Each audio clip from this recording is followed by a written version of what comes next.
let's go over 4.6 and 4.7, which is the cell cycle and regulation of the cell cycle. So as y'all remember from 9th grade, cell cycle is interphase, then you've got mitosis and cytokinesis. The cell's going to exist in interphase for about 90% of the time. It's the time span that the cell is existing from one cell division to the next. And this word inner comes from the word between. So that's why it's referred to as interphase, since the cells haven't really started dividing yet. So during interphase, your cells are carrying out their regular activities. All of the proteins and enzymes that are needed for the cell to grow are being produced in interphase. Now, the stages within interphase, that's your G1, S, and G2, these are highly regulated with checkpoints and special proteins. Now let's look at G1. So during G1, this is where the cell is going to produce all of the enzymes that are going to be needed for DNA replication. So for example, DNA helicase, DNA polymerase, and DNA ligase. We reach S, so think of S as synthesis. This now is where the DNA is actually copied. We are synthesizing the copy of all DNA. Of the chromosomes. So this is one of the most important stages within our cell cycle, because it's going to determine whether or not our chromosome, the DNA is copied correctly or not. Now, one of the clarifications I wanted to make with in reference to chromosome versus chromatid. In order for it to be called a chromosome, it needs to have its own centromere. So this first version of it, where we have just that chromosome by itself, it's called a chromosome. And then after we've gone through synthesis and we've duplicated that DNA, we still call it a chromosome. But if we wanted to refer to just one part of it that is going to exist with its own centromere after it splits off, that's your chromatid. Now G2, now this also refers to G1 as well. This is going to be where the cell is performing all of the metabolic reactions. It's producing organelles, protein, and enzymes for the cell to perform its normal day-to-day functions. Alright, another stage of interphase that we don't really see directly on most cell cycle diagrams is going to be G0. Now, there's different reasons that cells will enter G0. If they are non-dividing cells, then yes, they automatically go into G0. There's also cells that are normally dividing cells that can be sent into G0 with a signal, and then they're supposed to wait in G0 until they get a signal to return to the normal cell cycle. Now, these cells that are being sent to G0, it could be for different reasons. It could be that there's already enough cells in that area and there's no space or resources for more cells, and that is why the body has sent those cells into G0. It could be that there was damage to that cell's DNA and the body is sending it into G0 in order for it to have some additional time to fix those mistakes in the DNA before it returns back to the normal cell cycle. So a little clarification on that vocabulary. So when we refer to non-dividing cells, these are often highly specialized cells that were created from a population of less specialized cells. Your body's going to make these cells as needed, but they're not created as direct replication of themselves. So for example, your red blood cells. Red blood cells are created from less specialized cells and only as your body needs them. They're not created by red blood cells dividing and creating more red blood cells. Now, there's also some temporary non-dividing cells, which I referred to earlier. They've been given that signal that they need to enter G0, wait for a signal to re-enter the cell cycle. So, interphase, such as our G1, S, and G2, all three of these are highly regulated by checkpoints. In order for the cell to move from one of these phases to the next, we want to make sure that they are actually ready to move on to the next phase. So your cell cycle checkpoints, these are the control mechanisms that make sure that the cell division is happening properly. These checkpoints are monitoring to make sure that the cell really is ready to progress to the next stage. And if that cell is not ready to go on to the next stage, these checkpoints are there to make sure that they either place that cell into G0, give it more time to make sure it's ready, or if it's way too much damage and there's no way for it to actually go in to the next phase with the way that it is, then they're going to trigger apoptosis, and which is the cell programmed death.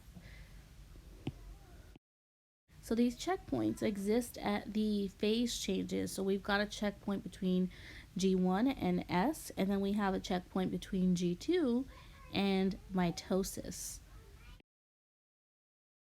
So these checkpoints are really just one of the mechanisms that the cells are going to use to regulate the cell cycle. Because losing control of the cell cycle is going to lead to unregulated cell division, which ends up in a disaster. A lot of times we could see that a mutation in a protein that normally controls the cell cycle can lead to unregulated cell division and cancer. So we're going to talk about that real quick before we go back to the different ways a cell regulates the cell cycle. One of the biggest connections that you're going to need is the connection of the regulation of the cell cycle to cancer. The word cancer comes from crab, and that basically is from the fact that tumors are going to grow into surrounding tissues, embedding themselves like crabs. Now, cancer is going to occur when normally controlled cells start behaving and growing very abnormally and start spreading to other parts of the body. So let's cover some quick vocabulary on cancer. Oncogenes are going to be the mutated genes that induce cancer. These are genes that convert normal cells into cancer cells. So they're really just abnormal and mutated versions of normal genes you'd find in a healthy sample. So if we were referring to the normal healthy version before they mutated and became abnormal, it would be referred to as proto-oncogene. So on the opposite end, we've got tumor suppressor genes. These are going to produce proteins that prevent the conversion of normal cells into cancer cells. These tumor suppressor genes detect damage, and they work with CDK and cyclin complex to stop cell growth, thereby preventing the further spread of cancer. All right, now let's talk about the methods of cell cycle regulation. The first is contact inhibition. So this is density dependent inhibition. So whenever a certain density of cells is reached, so the number of cells in that area, when we reach a certain point, your growth of those that type of cells is going to slow down or stop, since there's no longer access to enough raw materials for the growth and survival of more cells. Now, whenever this happens, when they reach that certain density, the cells are given a signal to go ahead and enter G0 and halt division, and whenever they're needed again, they'll get the signal to re-enter the cell cycle. The second mechanism is the anchorage inhibition. So in order for cells to divide, a cell must be attached or anchored to a surface. So if this was in vivo, we would have the extracellular membrane, or if we were not looking at in vivo, it would be the petri dish. Now, this is where we see with cancer cells. Cancer cells don't have to be anchored to any membrane, and that's why cancer cells can easily migrate or metastasize to other regions. All right, and our last mechanism, the one that we actually talked about earlier, is the cell cycle checkpoints.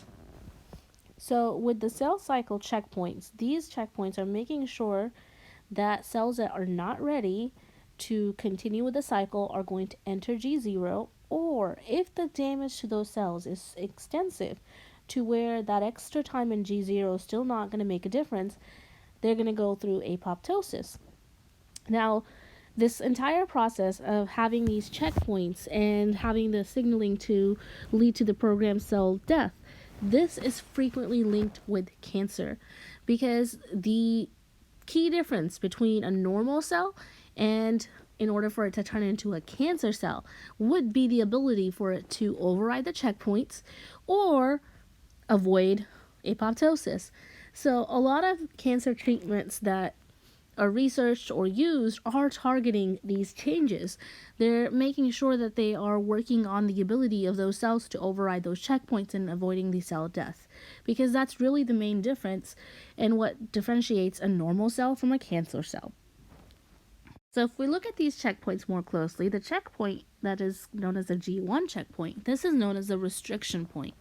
This is where if the cell gets the go-ahead to continue, more than likely that cell is going to complete its cell division.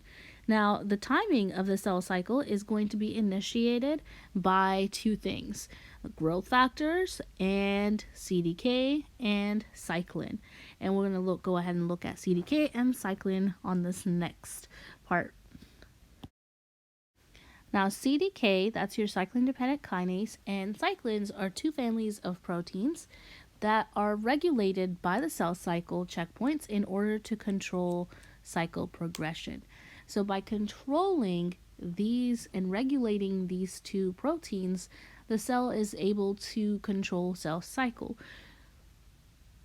So let's start by looking at cyclin. So cyclin is a protein whose level cyclically rises and falls in dividing cells. So that's where that word cyclin comes in.